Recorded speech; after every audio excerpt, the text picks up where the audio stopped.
Maharashtra TV news, आवाज सर्वसामान्यांचा। देवळा तालुक्यातील बहुरविठेवाडी रस्त्यावर शिवफांदी परिसरातील शेतकऱ्याच्या शेतातील गोठ्यात असलेला बोकड बिबट्याने उचलून नेला।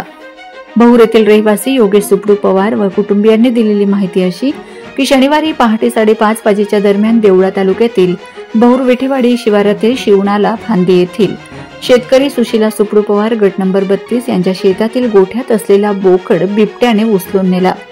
गोठ्याला असलेल्या जवळपास 5 फूट उंचीच्या फाटकावरून उडी मारून बिबट्याने गोठ्यात प्रवेश केला। ही घटना सीसीटीव्ही कॅमेऱ्यामध्ये कैद झाली आहे। परिसरात भीतीचं वातावरण पसरलेलं असून या परिसरामध्ये बऱ्याच दिवसापासून बिबट्याचा वावर आहे। परिसरात बिबट्याची दहशत असल्याने शेतकरी वर्गात भीती व्यक्त केली जात आहे। पवार कुटुंबियांचे सुमारे 8 ते 10 हजार रुपयांचे आर्थिक नुकसान झाले आहे।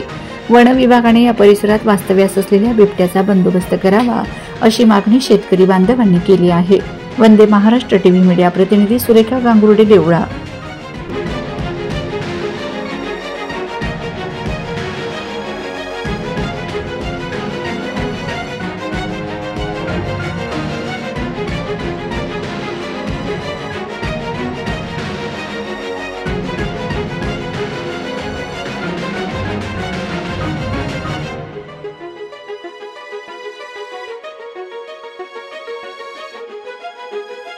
वंदे महाराष्ट्र टीव्ही न्यूज, आवाज सर्वसामान्यांचा।